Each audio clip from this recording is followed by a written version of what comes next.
The toddler wouldn't stop pointing at her father's coffin. "Daddy's trapped. He's calling for help," Emma screamed, her tiny finger trembling. The mourners exchanged uncomfortable glances, dismissing it as grief. Only Olivia, the child's mother, felt that chill down her spine. What if your child could see what others can't? Comment trust, if you believe children's instincts deserve more attention.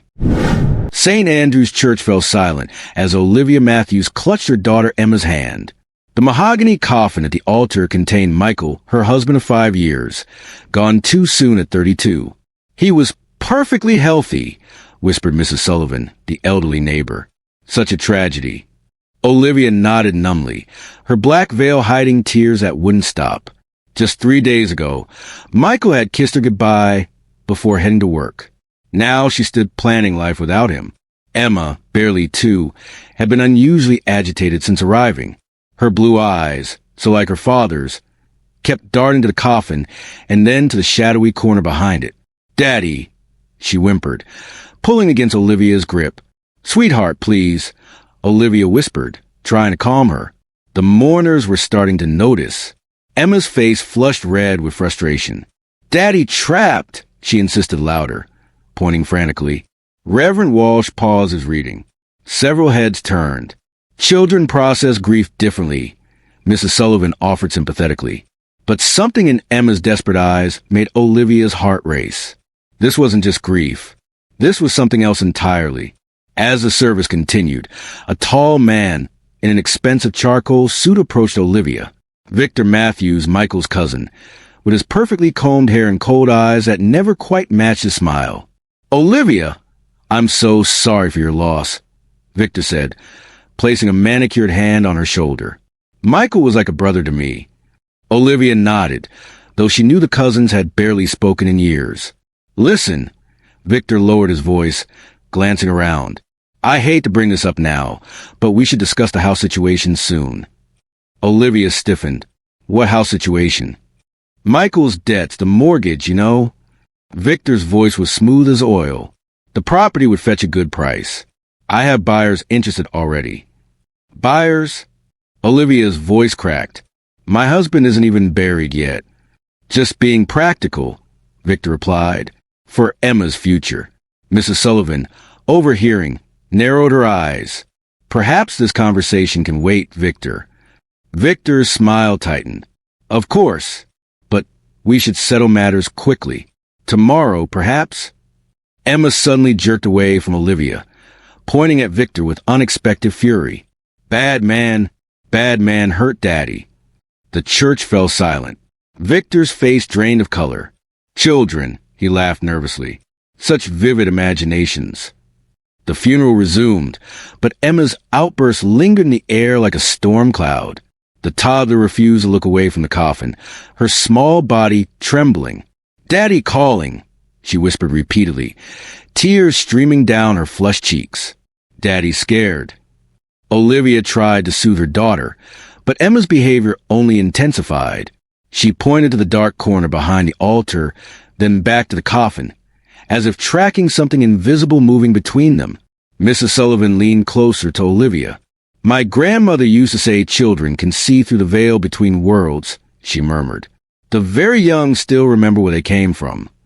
"That's just superstition," Olivia whispered, though goosebumps prickled her arms. "Is it?" Mrs. Sullivan's weathered face was solemn. "When my brother passed, my niece, only 3 at the time, kept insisting he was standing in the corner of the room for days after. The night she stopped saying it was the night our family home caught fire." Across the church, Victor was checking his watch impatiently. Emma suddenly went rigid. "Daddy says Victor put something in his drink," she said clearly, her vocabulary suddenly advanced beyond her years. "Made him sleep. Forever sleep." The mourners gasped collectively. Victor's eyes darted toward the exit. The church doors burst open. Jack Morrison, Michael's best friend, rushed in, his face flushed from running. His eyes locked with Olivia's, then darted to Victor. "Stop everything," Jack called out, clutching a folder. "The funeral can't proceed." Victor stepped forward, his composure cracking. "This is highly inappropriate." 3 days ago, Jack interrupted, his voice carrying through the church. "Michael called me. He was worried about Victor pressuring him to sell the family property. The mourners murmured. Mrs. Sullivan gripped her rosary tighter. Michael said if anything happened to him, Jack continued, pulling out documents. We should investigate Victor. He discovered something about fake property deeds. Suddenly, a dull thud echoed from Coffin. Everyone froze. Thud, thud. Emma pointed frantically. Daddy, moving. Victor lunged forward. It's just the wood settling. Another thud, louder this time. Open it. Mrs. Sullivan cried. For God's sake, open it. Victor backed toward the door. This is ridiculous. You can't. Thud, thud, thud. Emma's voice rose above the chaos. Daddy says he can't breathe. Olivia's heart stopped. Could it be possible? Was Michael? The thuds grew more urgent. Call an ambulance. Jack shouted, rushing toward the coffin. Victor blocked his path. Nobody touches it. This is a sacred ceremony. Sacred? Mrs. Sullivan's voice cut through the chaos. Like the sacred trust you betrayed, Victor? The thuds grew more desperate. Emma began screaming. Daddy can't breathe. Hurry. Olivia's mind raced to the past days. Michael's sudden death. No autopsy. Victor's rushed to bury him. The suspicious doctor's signature. He's alive, she whispered. Then louder, my husband is alive. She lunged to the coffin, but Victor grabbed her arm. His fingers dug into her flesh. Think about what you're doing, he hissed. You'll ruin everything, he caught himself. The ceremony. Thud, thud, thud. The coffin shook visibly now. Let her go. Jack tackled Victor, sending them both crashing into the pews. Reverend Walsh reached for his phone. I'm calling the police. Victor broke free, pulling something from his jacket.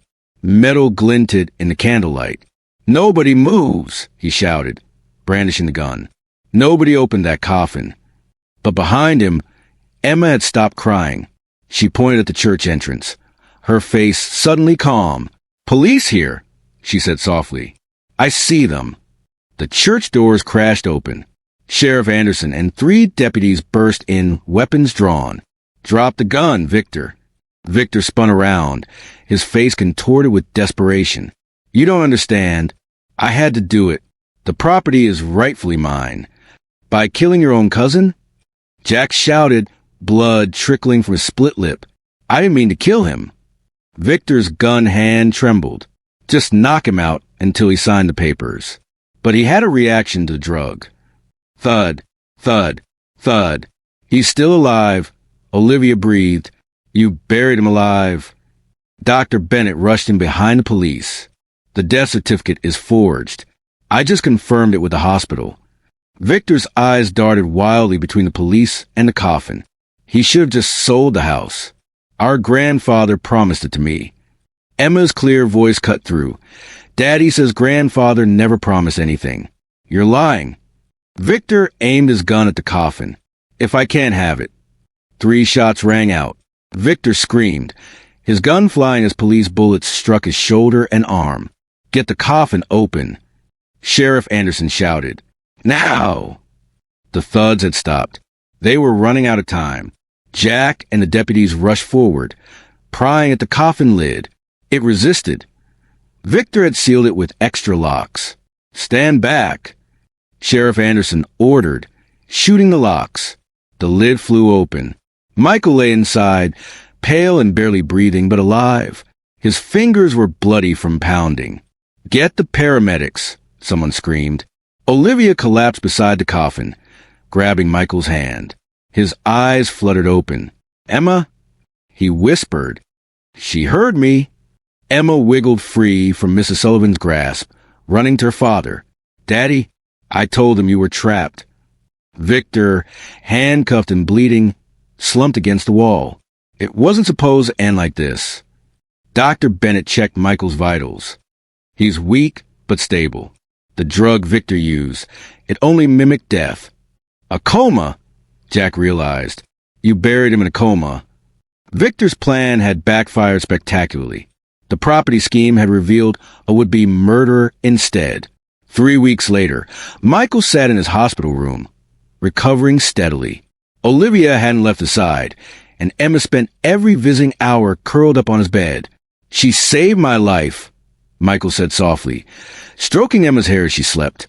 I could hear everything from inside that coffin. I kept calling out, but only Emma could hear me. Olivia squeezed his hand. "Victor's facing attempted murder charges. The property is safe. The house doesn't matter." Michael pulled them both closer.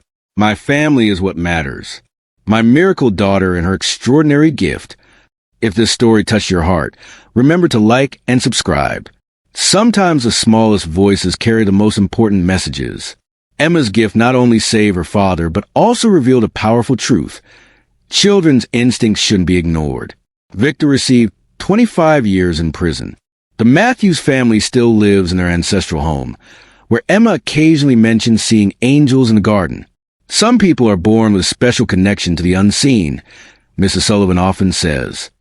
Little Emma reminded us all that love can bridge any distance, even between life and death.